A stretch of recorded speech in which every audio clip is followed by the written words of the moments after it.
again, as I mentioned, I would love to have an interactive experience and hear about some of your experiences too. So I'd invite you to drop some of your reflections in the chat box here in Zoom as we move along to these various campus tour spots on our virtual tour. Tell us some of your reflections and memories on various stops on campus or how it looked when you were there. Really would love to see those from you all. So I'll invite you to do that. And like I said, Josh and I are going to share some different personal stories and insights from some of these spots on campus as well too. So here's our tour schedule we've prepared for you all. Hopefully some of these look familiar. We're going to start off at good old Tally Student Union, then move to the Brickyard and the Memorial Bell Tower, over to Hunt Library, and talk about Centennial as a whole, Park Alumni Center, Reynolds Coliseum, and Carter Finley Stadium.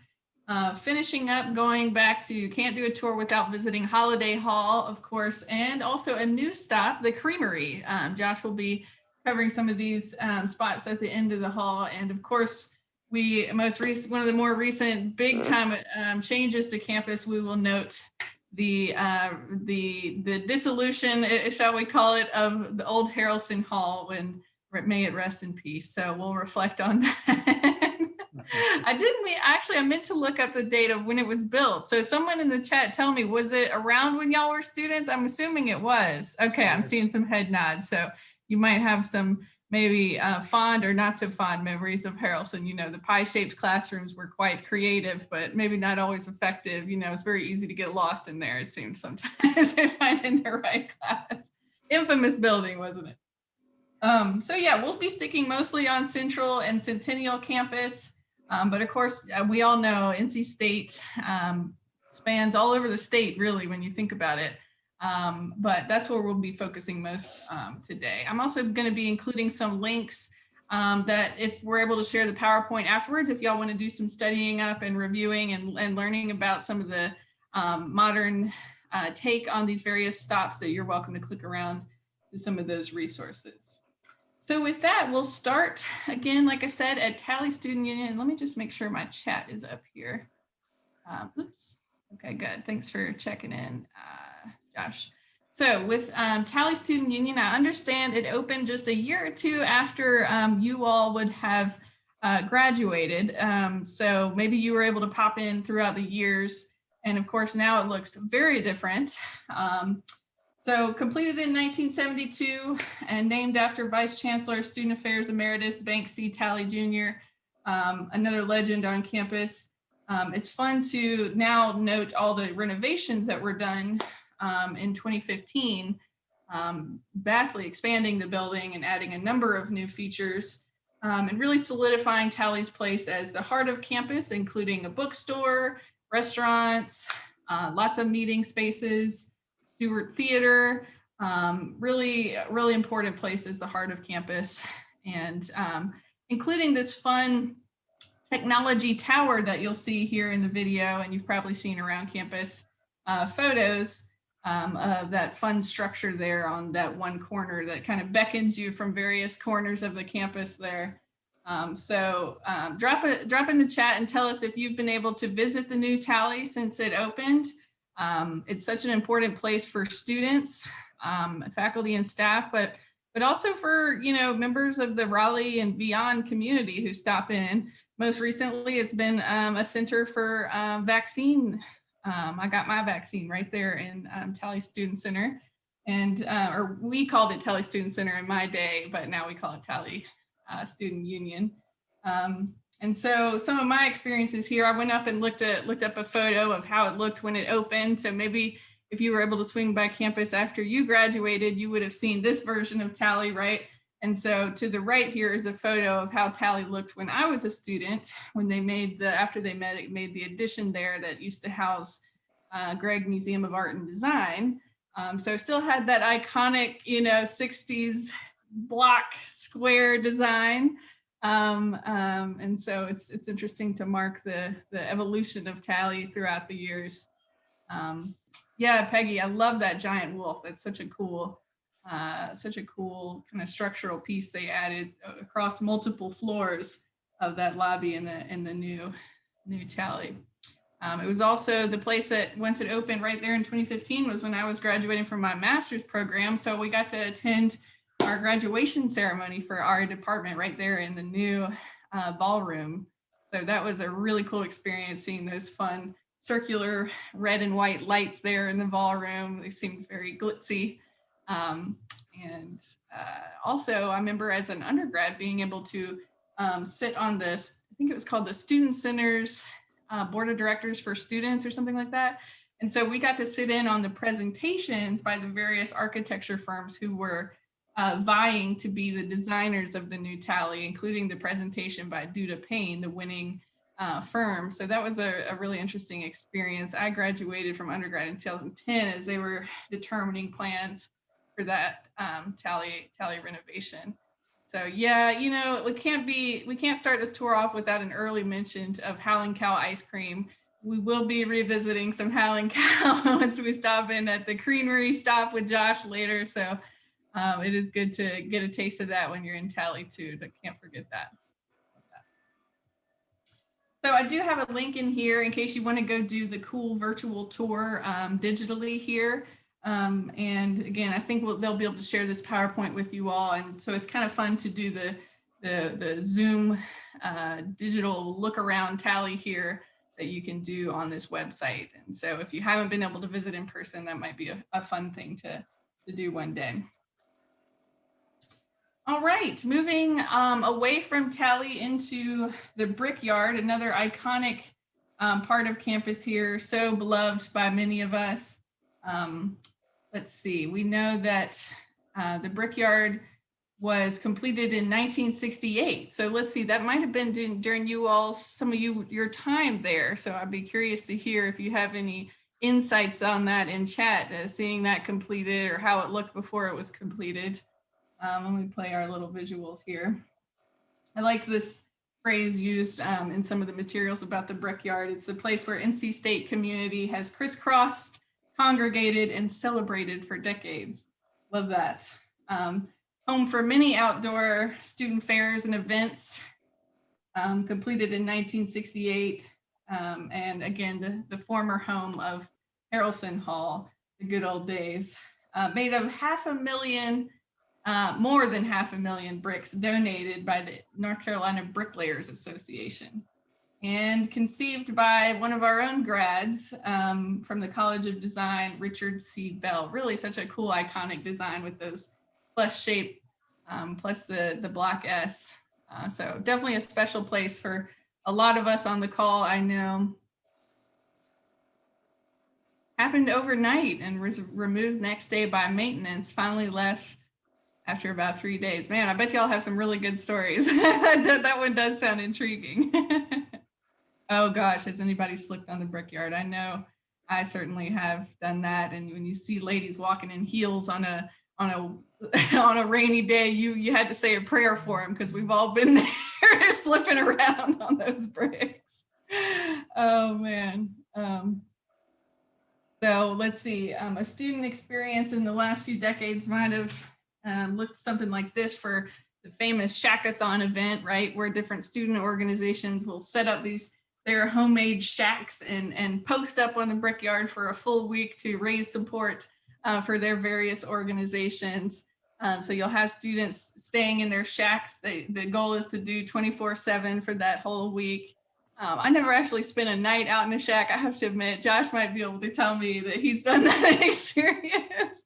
But that's certainly an exciting thing you see happen every year, and most recently here in the Brickyard, along with Agricultural Awareness Week, where you see all kinds of creatures out there on the Brickyard, farmers market, and just a number of fun things that you'll see. So do tell us what you remember seeing out on the Brickyard from your days. I'd be curious to hear. I would not recommend staying in the shack for a week, or if you're Tara Watterson, even overnight.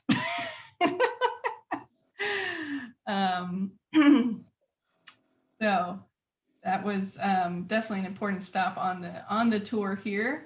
As one of the hallowed places for NC State, there's another entry for the Brickyard here on the website to read about the history and the development of it. So lots of really interesting details in there that I enjoyed reading through, kind of preparing and putting together some materials for for this.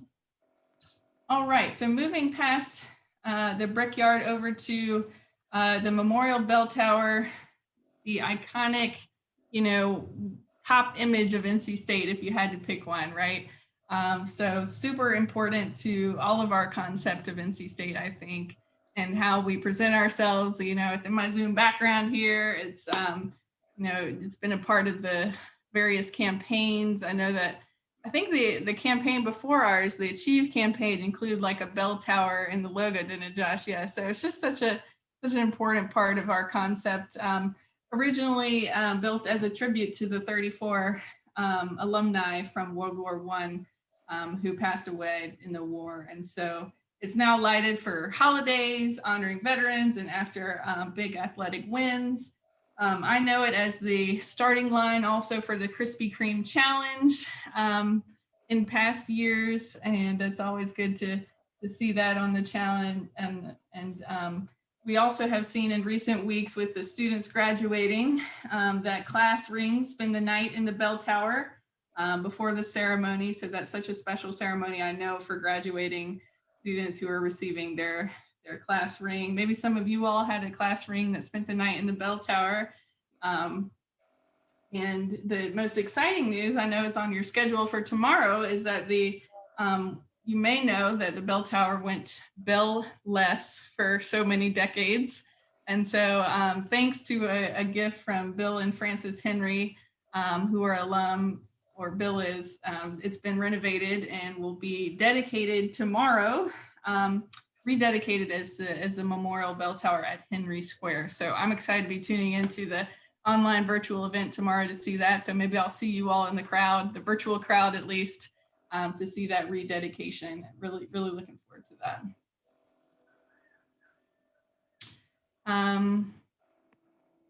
Let's see, I had a few more factoids about the bell tower here. 115-foot monument made of 1,400 tons of granite. So quite the structure there. That's really, just such an iconic visual of this part of Raleigh.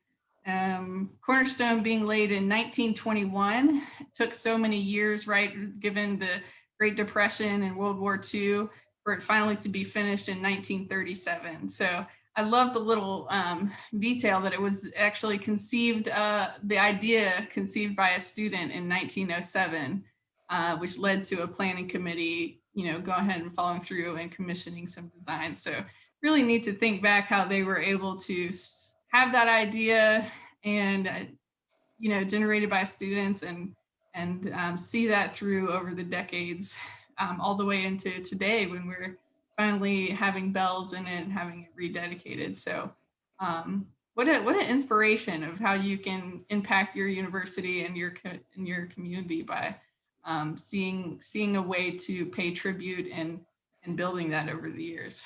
Really love that part of the story. So in terms of our personal experience, I know Josh has an interesting one to share. As a student, I can remember driving back to the bell tower after our football win over FSU in 2006, and all the students were shouting the QB's name at the time, Daniel Evans, right out there outside of the bell tower, lit up red. I also have a vague memory of watching the 2008 presidential election results over at a barbecue joint on Hillsborough Street. At the time was called Red Hot and Blue. I really liked that place. And I'm no barbecue expert, so don't judge me if you don't agree on that, the barbecues that they served. But I can remember watching the results and then going out to the bell tower once the results were in, and there was a number of students. Okay, it was the old Denny's. Okay. There were a number of students out there celebrating the news of who had won that election in 2008. So really interesting memory. I know Josh has one you want to share for your bell tower memory. Oh gosh, Tara, I have so many, I forget which one that I've told you. But I think one of the ones that I think about is I got to live about a block north of the bell tower in, let's see, that would have been 2012, 2013, I guess. And we would always rush back from any big game and run immediately to the bell tower to try to meet up with friends or see the football team or the basketball team come by and say hello and stuff like that. So it's just been a really cool gathering spot. Later on in my work at the Alumni Association, we started putting rings in the bell tower, so class rings in the bell tower there, and we're one of the first ones to see that. And at the time, the bell tower hadn't seen a lot of visitors inside of the shrine room there, so it's really neat to get to share that part of NC State history with a set of students that maybe didn't get the opportunity to do it. And I hope once things slowly get back to normal, if you haven't been to see the bell tower, my gosh, you're certainly missing out, and hope you can make it back to campus soon to see it and get a expert tour from Dr. Tom Stafford to see that, the resident bell tower historian. So I know, and historian of so many things on campus. It was such a treat to get a tour from him about a year ago before they closed it down to really get serious about the different renovations. Such a hallowed space in there. So the spending the night of the rings in the tower is a newer tradition, is what I'm hearing from you, Josh. Okay, good to know. Okay. That's right. That started in about 2011, I believe, okay. 2011, 2012. Gotcha. And if you have a class ring, I'm sure the Alumni Association will share this with you guys as you go, but probably next fall or next spring, as things get back to normal, they'll actually welcome you to put your ring in the bell tower as well. So if you have one that you want to spend the night, I'm sure Timothy or anybody else from the Alumni Association staff can help you set that up. But just a really cool opportunity. So that is cool. Very cool. I'm going to put Timothy on the spot to make that happen for them. Awesome to stop over at our virtual tour here at the Memorial Bell Tower. Here's a little bit of a shot that I put together of what the new Carillon, etc., is supposed to look like from a visualization, and bells up there at the top. So I don't know how many of us will get to go up there and really see how that looks, but we can get a sense of it from this cool video that you can see on the website.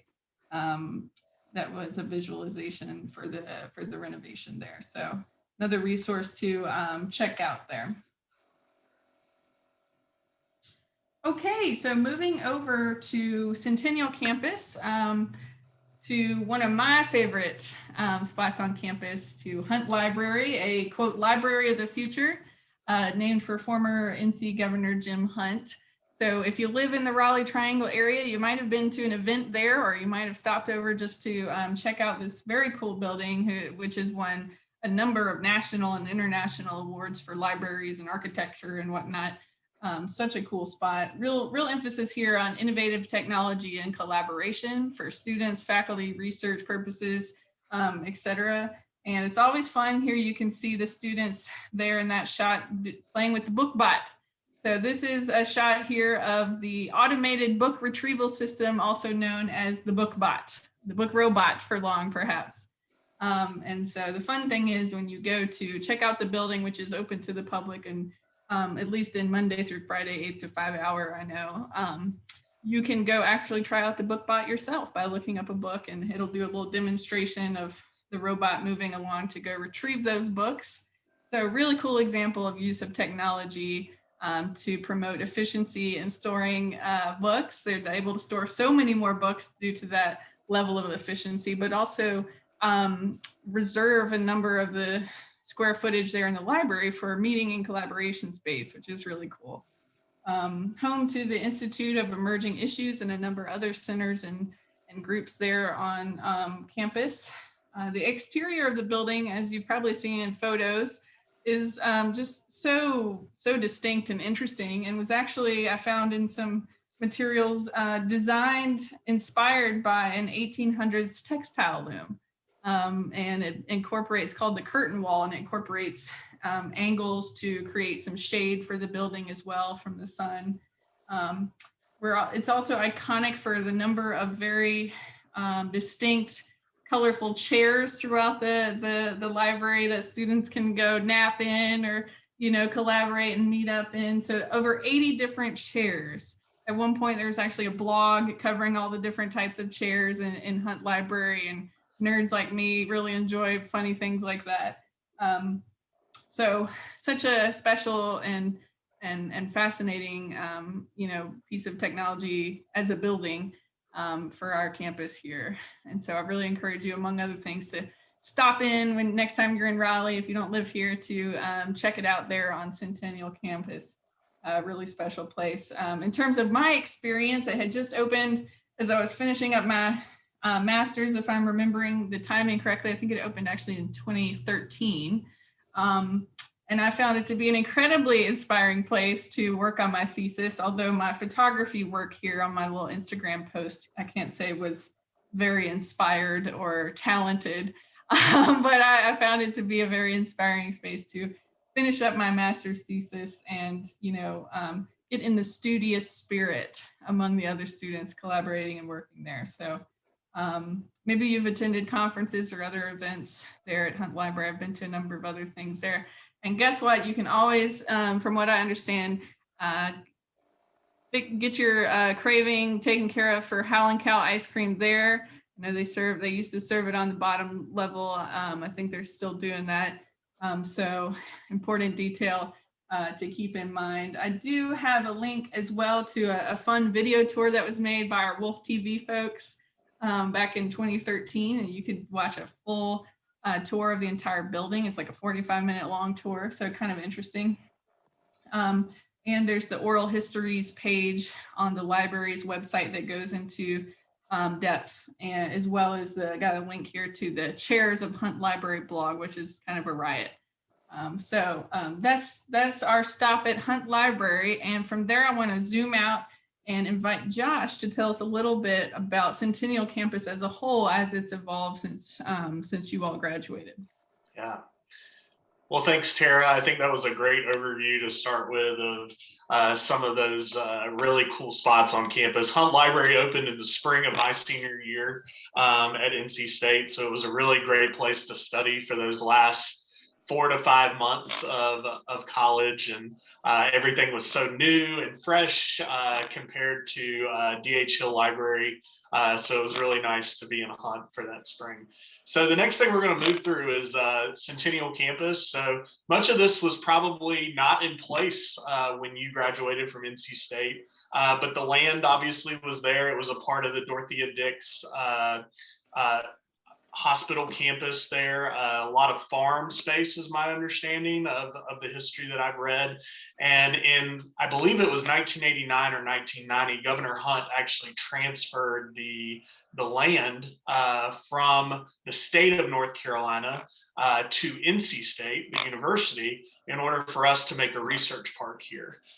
With the idea of having a public-private partnership where we could bring companies onto NC State's campus that would employ our students and provide opportunities for co-ops and internships, and also the ability to live there on campus as well. So Centennial Campus has certainly changed a lot. It is just about built out at this point. So when we took over the space from the state of North Carolina, we agreed that a certain percentage of it would stay green space. So that meant we could only put so many buildings on campus. So we're about built out now. There's a couple more big projects that they want to get knocked out, but obviously a really cool space with Lake Raleigh there. You can see that on the map there on the right-hand side of your screen. Campus Rec uses this for kayaking classes, canoeing classes. There's a hiking trail that runs around it. And it's just a really interactive space, not just for research and for collaboration, but also for green outdoor space as well. So Lonnie Pool Golf Course is also home to this area. But one of the coolest things that we've done just recently, actually, is we've welcomed the Secretary of Transportation and the second gentleman of the United States, Doug Emhoff, to our research labs on Centennial Campus to learn more about that public-private partnership that we have as they seek to move forward a plan related to infrastructure for the United States. So they came to see one of the forefront leaders in transportation, which would be NC State, and the work we're doing for asphalt, as well as there's a public-private partnership called ITRI out there, which is an Institute for Transportation, and it's really one of those leading areas there on campus. The last thing I want to show you here is in the middle of your screen. You'll see, Tara, if you can point to Hunt Library for me. in this picture. Yep, that's it right there. So you can see Lake Raleigh down there behind Hunt Library, but then in front of Hunt Library, you can actually see the Oval. And this is home to the College of Engineering. And the majority of engineering has actually moved over to Centennial Campus now. And actually, there's a space left between, I believe that's EB2, I believe, here on the right-hand side. Now behind that is actually Fitzwillard Hall that sits between EB2 and Hunt Library. This is a really cool partnership that we've had to be able to build that building. So the state of North Carolina, through the Connect bonds, I believe in 2016, I think, somebody may be able to correct me on that date, but the Connect NC bonds actually paid for half of that building. And then the other half was actually financed through private donor support. So that was just a really great way for us to be able to bring the engineering, the College of Engineering, to one campus and have everybody there. And one of the really cool things about Hunt Library is it does hold most of the engineering volumes, also holds a good chunk of the textile volumes, which are both home, call Centennial Campus home. Any guesses in the chat? I'll pull that up and see if anybody throws that in. But any guesses on what department from main campus in the College of Engineering has not made the move to Centennial Campus? Any guesses? Good question. Who would not? Which engineering group? Let's see. I'm trying to think of the various. Do we have some engineering alums even in the room? I'd be curious to hear. Yeah. Yeah, we got some. Oh, that's right. That's right. Ding, ding, ding. We've got an answer there from John. The nuclear engineering department has not made the move from main campus to Centennial Campus. And the reason for that is Chancellor Woodson has been very clear that he is not going to do the paperwork to get our nuclear reactor moved from main campus to Centennial Campus. So if you didn't know, we have a very small teaching lab on main campus for the nuclear reactor. And you can actually, we walk by it all the time. Nobody glows or anything like that, but it's a little known piece of campus lore that we do have a nuclear engineering lab on campus that is a functioning nuclear reactor. So again, very small teaching lab for sure. But we won't be moving that to main campus or to Centennial Campus, according to Chancellor Woodson. So can't blame him for that. Can't blame him. Cannot blame him. Tara, you can move me forward if you're ready. All right. So some of my experiences on Centennial Campus. So we've got live at Lake Raleigh. So one of the really cool things that the division that I work for now does is a concert series there on Centennial Campus. Again, like I mentioned, a lot of green space out there. So they have, prior to the pandemic, but it has semi-resumed a little bit of, you can go out and see a live band there on campus, and they have beer and wine and all that fun stuff. And it's a really great opportunity for those that live in that area, whether that be in apartment complexes or residence halls or just near campus, to be able to come and visit Centennial Campus and get some outdoor space there. On the right-hand side there, you'll see Lake Raleigh. That is home to quite a few things, actually. So we've got the Point, which is the Chancellor's residence over there. We also have the Dorothy and Roy Park Alumni Center. I see some of you have that as a background for your Zoom call today. So that's one of the places that's on that area. And then there's actually in this background, in this picture here, you can actually see it. There's a private condominium, I guess condo or townhouse complex there that's on the, I believe that would be the North Shore of, and I think it's actually called North Shore now that I think about it. So that would make a lot of sense. But you can actually buy property on Centennial Campus. Obviously don't own the ground that it sits on, but you do own the building that's there. And they're very nice, has a private pool, has garages, really nice area. So you can live, work, and play on Centennial Campus is the big part of this. And probably one of my favorite things about Centennial Campus is the immense amount of greenways that are on Centennial Campus. I used to work really long hours when I was at the Alumni Association, so I'd always take a lunch walk. So I would walk all the way around Lake Raleigh. It would take me about an hour. So I'd bring my lunch with me and eat a sandwich as I walked around just to get out and about, and actually can loop all the way back to the Alumni Center. So really enjoyed that space. And being able to be in the city while not walking around big buildings. So great place to spend some time for sure. Yep, and if you want to learn more, like Tara said, we'll send this out afterwards, but you can learn a little bit more about Centennial Campus and how NC State has really put it together and used it as a resource. I wanted to mention just a few of the public-private partnerships that have existed on Centennial Campus. So Red Hat, you may be familiar with, actually has a really large tower in downtown Raleigh now. They actually got their start on Centennial Campus and still actually has a lease on Centennial Campus. So when we leased in that building, it was a 99-year lease. So they actually had to find somebody to sublease from them. So really cool piece of knowledge there that you can get access to through this library special collection. But some other places that are out there as well. Eastman Chemical Group has a small office out there.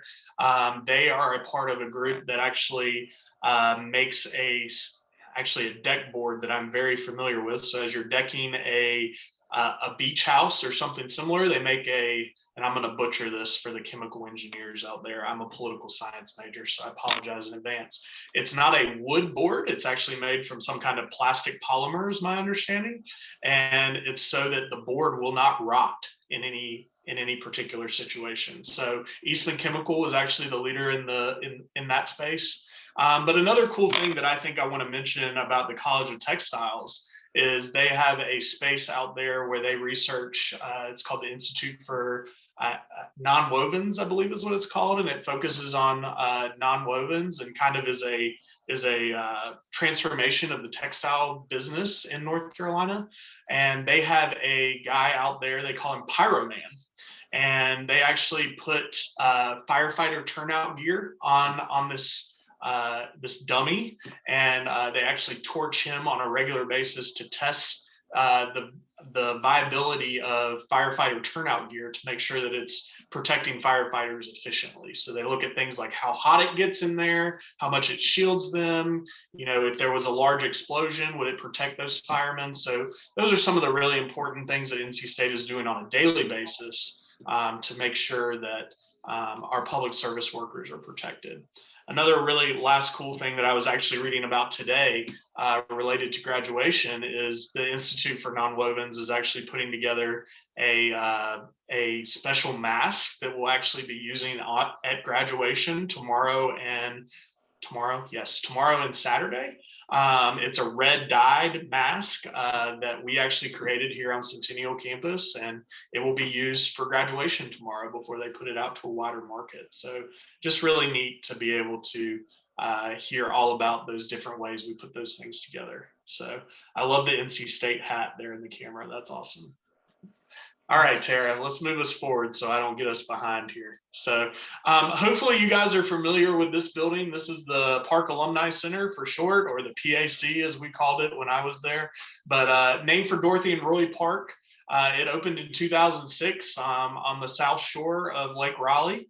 And my understanding, I wasn't around for it, but opened with fireworks and was a big deal on campus. And it hosts a chancellor's reception for graduates every year. So normally in a non-pandemic year, we'd be welcoming students there to come through and take a picture with Chancellor Woodson. Is home to a restaurant that's going through some changes throughout the pandemic, like most restaurants are. And we're actually, you're able to rent it out for weddings or events. And really beautiful space on campus for us to be able to use. Let me look to my notes here and make sure I hit everything I want to hit here. But it is public space, so we welcome you to come in anytime. This picture in the lower right-hand corner, we actually call the living room of the university. You can see these big fireplaces. There's one on each side, and chairs and a piano there in the middle. You're welcome to come and visit those spaces anytime you like. And just a really, really beautiful space for us to get to spend some time, and is home to the Alumni Association up on the 3rd floor. So we do have some spaces for university advancement staff up there. So Tara, let's move forward to my pictures, I think. Yeah, so some of my favorite times, I spent a good chunk of Let's see here. I first stepped in that building in 2010 and walked out in 2019 for the last time as a staff member. But I got to advise the Alumni Association student ambassadors. So you'll kind of see a group of them there in the middle. And I got to advise this group of students who are some of the best out there. And you can see some of them in that picture are teaching others how to do the wolf hand symbol. So one of the most important things for sure. And that's one of the outtakes of those pictures that we took. On the left-hand side, if you haven't made it over to the Park Alumni Center to be able to spend time during the holiday season, I fully recommend it. We have, I believe it's either a 12 or 18-foot Christmas tree that sits there in the middle of the lobby at the Park Alumni Center that's decorated each year. A lot of people think that, you know, our elves just show up and put that Christmas tree up overnight and it's ready to go. Not quite. The Alumni Association staff actually takes a lot of tender care with that particular tree and puts it up ourselves and decorates it ourselves. And it's a really tedious process. I'm sure some of you know our retired Associate Executive Director, Randy Ham. Randy is Santa Claus at the Park Alumni Center and was responsible for many, many years for putting up that tree.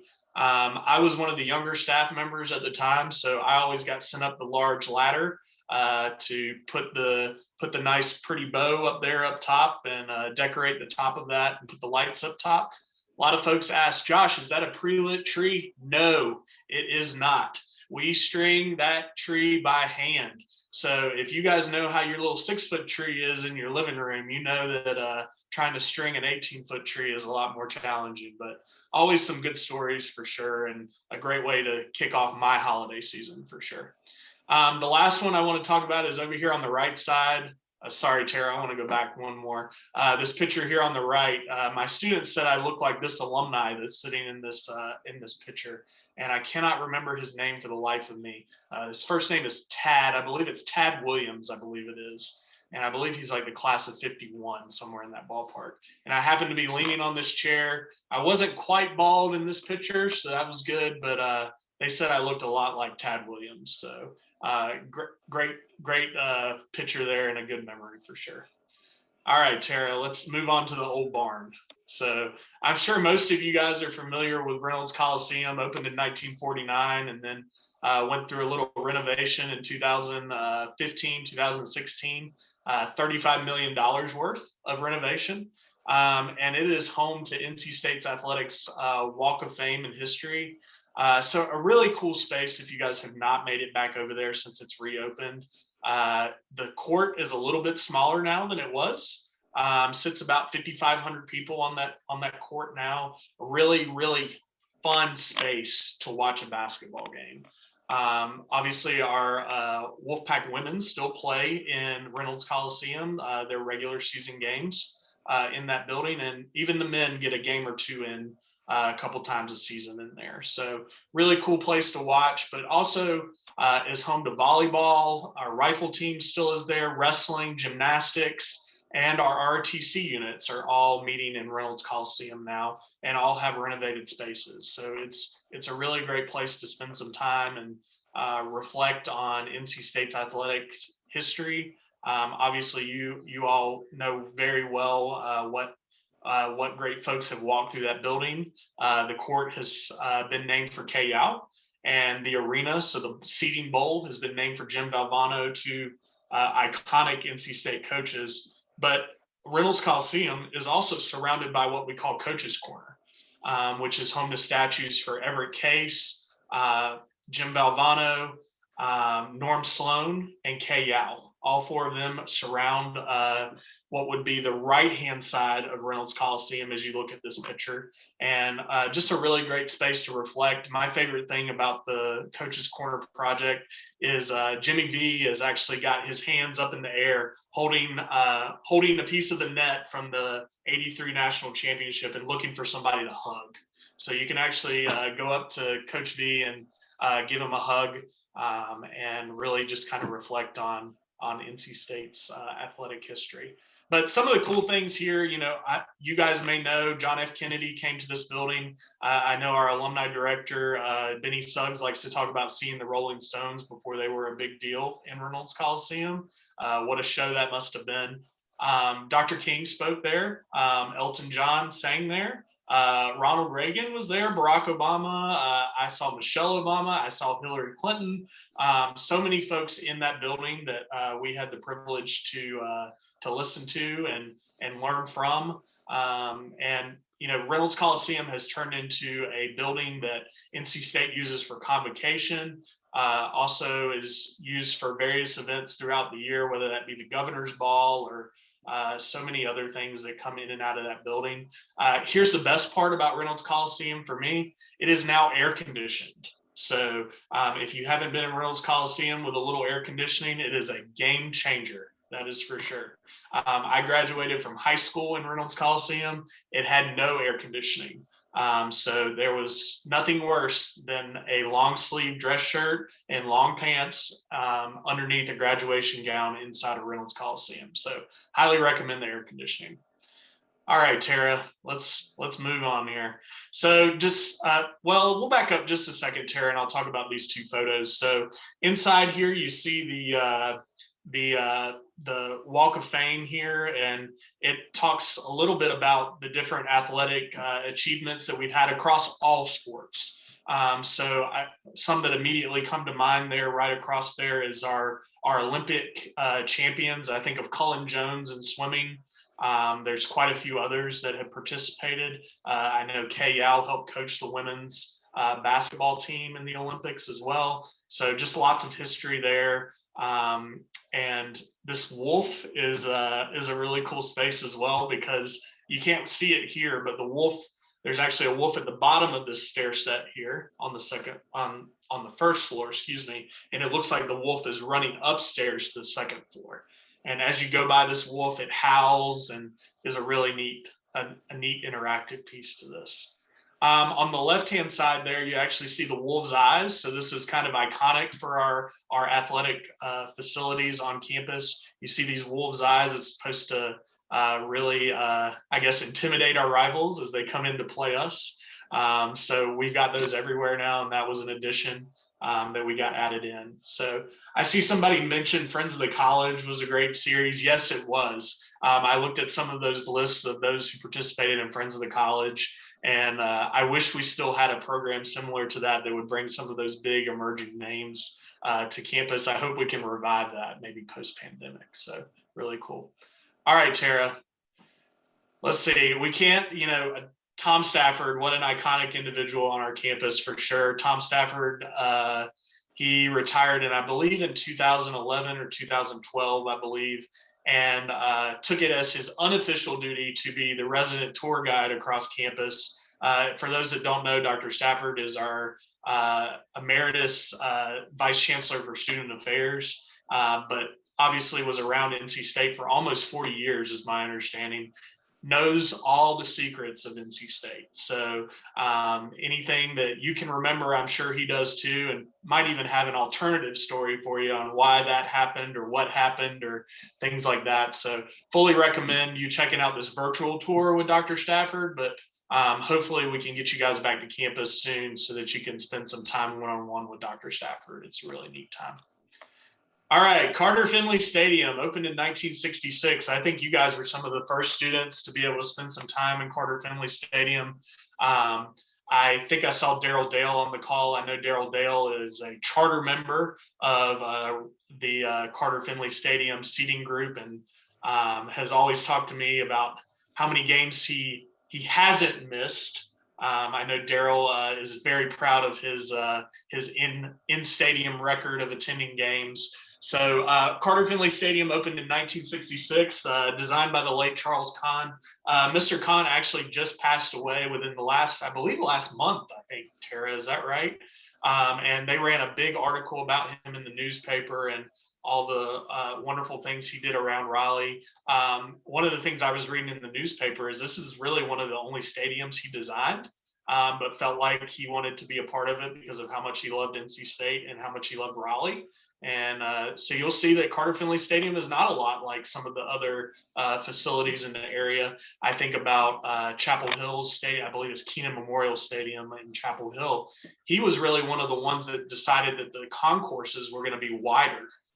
If you know anything about Keenan Memorial Stadium in Chapel Hill, their concourses are very, very tight on that campus. So Mr. Khan wanted to make sure we had plenty of room to move around and use the buzzword of the year, which is social distance. You can definitely do that in Carter Finley Stadium, at least most of the time. I'm looking forward to this fall when we can get all our folks back into Carter Finley Stadium and have a loud and raucous stadium for sure. So Vaughn Towers there on the left-hand side, you guys probably remember the double wide in the sky, which was on the other side of the stadium there. That has been replaced by Vaughn Towers. It's got 51 luxury suites, 1,000 club seats, press area, and the Chancellor Suite. So all really great spaces with great visuals of Carter Finley Stadium. The thing that I love about Vaughn Towers is I was actually on the double wide in the sky side, so on the right-hand side in this photo. And it blocks the sun for my seats. My seats are in section 13, and one of the great things about Vaughn Towers is it blocks that August sun when you've got a really warm day for sure. All right, Tara, we'll keep moving here. So some great stuff there in Carter Finley. Also one of the hallowed spaces there, and just home to some really cool things that have happened in that area. I know. I've seen U2 play in Carter Finley Stadium. I saw Beyonce sing in Carter Finley Stadium. I'm sure you guys had some great concerts there as well, probably. But between the Murphy Center and Vaughn Towers and the weight room and cafeteria and that space over there, which really kind of kicked up when Chuck Amato was hired in 2000, has really made that facility one of the premier stadiums in the country, and is a really big recruiting tool for us. I'd be remiss if I didn't mention the Close King indoor practice facility that is just parked near Carter Finley Stadium. Really allows us to have a space for our football team to be able to practice year round, no matter the weather. Has great big garage doors on the side that they can throw open, and if it's raining, they still have the opportunity to practice. And is a really great facility for athletics to be able to use for sure. And you can check out those spaces, those hallowed spaces, all of them, but additionally Carter Finley Stadium at that link that Tara's got listed there. All right, Holiday Hall. All right, one of my favorite buildings on campus for sure, but obviously right next door to what will be the Memorial Bell Tower at Henry Square. I believe will be dedicated tomorrow about 2 o'clock. So I think we should start getting used to calling it Henry Square. But that's one of the older photos there. So kind of neat look there before the renovation. But Holiday Hall, NC State's first building. Did you guys know that the entirety of the college was enclosed in that building at one time? That was the original building, opened in 1889. And that front porch there was a carriageway so that horses could bring up the students or any other supplies that were needed there. Was home to the dormitories, the library, classrooms, what would have been the chancellor's office, but was called the president then. And you could do everything. And what was called, any guesses on what that building was called before Holiday? Holiday was the first president. So any guesses on what that was called? I'll give you all a minute. I'll yak for a minute here. But Building 1, that's a good guess, Tara. Good guess. But Holiday Hall, one of the coolest things I think about Holiday Hall is you can actually go up on the second and third floors of that building, and you can see where the students have etched their name into the windowsills up there. They've carved their name into the brick. So they'll be there forever probably, and one of the cool things that I liked about it for sure. So this building was actually called Main Hall. Very simple name for sure. It was called Main Hall, and was later renamed for Holiday later on. There to the left, just to give you a little geography there, you guys may be familiar. It used to be the Alumni building on campus. I'm not sure if it was called Winslow Hall then or not, but the Alumni Association was housed in Winslow Hall there to the left until 2006, and was right next door. The parking was awful. So if you've been over to the Dorothy and Roy Park Alumni Center on Centennial Campus, you'll know there are copious amounts of parking out there. So you can park for free out there, no problem at all, walk right in. There in Winslow Hall, it's a little more, parking is atrocious. We'll just say that, trying to get around even for on-campus staff. So always a fun time there.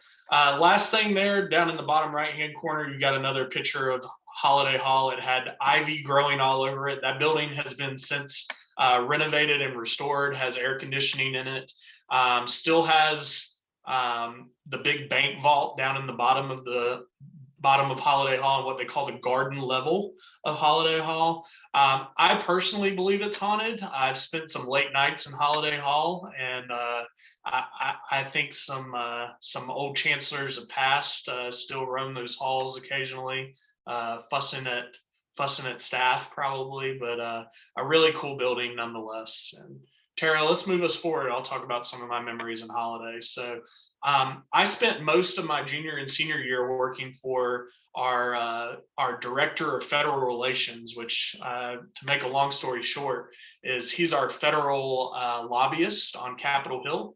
And I was, like I said, a political science major at the time, so I shared office space with him on the second floor of Holiday Hall, and got to escort a wide variety of federal officials to campus, whether it be the chief of naval operations or President Obama, or I'm trying to think of others that we had. Vice President Biden, I believe, made a visit.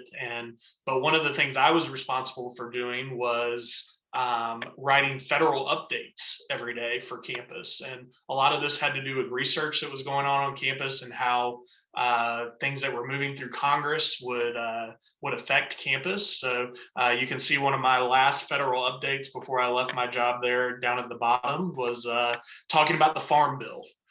Some of you, if you work in agriculture, may be familiar with the Farm Bill. And obviously that was a big focus at NC State because it helps fund our research, particularly in the agricultural spaces. So just a really neat time for me to be able to spend some time. One of the fun facts that I learned when we got to host President Obama was that I'm about the same height he is. So on the right-hand side, you see a picture of me as a senior standing behind the president's lectern as they framed up his shot with the video cameras. So just another cool thing from my time at NC State. And Tara, we'll keep moving there. Oh man. So I want to tell you guys, I had to go do some product testing for you today. Actually, right before I stepped into this call, I met another donor out at the Howling Cow Dairy Education Center and Creamery. The really great thing about the pandemic is this has been open most of the pandemic. It opened as a drive-through for a while, and now it's back open normally, and you can sit out on that porch that's there on the left-hand side.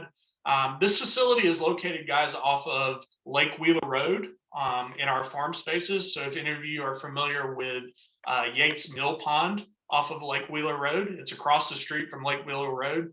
And I believe the address, because I had to give it to the donor today, is 200 Dairy Lane, Raleigh, North Carolina, 27603. I don't know where it is or anything, but you should definitely, next time you're in Raleigh, go check this out. Has all of our Howling Cow flavors out there, and has really served as a great spot for us to educate folks on our land grant mission and how we use our farm space for not just research, but also to make things like ice cream. So if you haven't had any ice cream at NC State, all the milk comes from our cows on campus and is made on our campus by our students, and is sold on campus by our students. So this is a really great internal program that we have.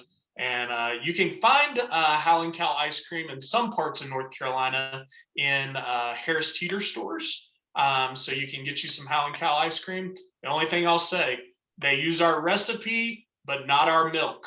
So you are not getting authentic Howling Cow ice cream unless you come to NC State. So, guys, I think that ends me up there, Tara. But guys, thanks so much for listening to me yak on for a little bit, and I'm here, and I'll throw it back to Tara to wrap us up. So I could listen to Josh talk NC State history for hours, I think. Such a knowledgeable character over here. Now, most importantly, though, what's your favorite Howling Cow ice cream flavor? Oh man, well, I'll wait for others to put theirs in the chat. My favorite personally is cookie dough, and that's what I got today. So, but I'm also a big Wolf Tracks fan, which is similar to Moose Tracks, if you're familiar. Wolf Tracks is also Chancellor Woodson's favorite ice cream as well. So we always try to keep some around for him if we know he's coming. So. Yeah, and there's a lot of flavors now, and I don't know that when I show up at the various spots, you always get all the flavors. Do you know anything about like what the rotation is? Oh man, I will tell you that I believe that the best place to get all the different flavors is at the Howling Cow Creamery at the farm. They always have most of them. One of the most unique ones that I've tried lately, Tara, is sweet potato pie. What? Do not sleep on sweet potato pie. I'm ready. Sounds gross. I promise you. Just try a little bit of it. Just get one scoop. Never would have thought I like it. I love sweet potato, but never thought of it as an ice cream. Highly recommend. So. That is unique. I like that. That's creative. I do want to try that now. So I got to make a trip out to the creamery. So thank you so much, Josh. And sure. Thank you, Timothy, for having us to do a little reminiscing and sharing about how today's campus looks these days, and give you all a preview of some stops that you can make next time you're around campus to check out some of these buildings as they have evolved. So with that, I think we're at the end of our time before y'all head on to your next stop for reunion. And I hope you have a wonderful rest of your reunion. So great to be with you all today. I'll hand it to Timothy. Yeah, so again, thank you to Tara and Josh for that wonderful, exciting tour. I didn't go to NC State, but I feel that passion from them about their love for their alma mater.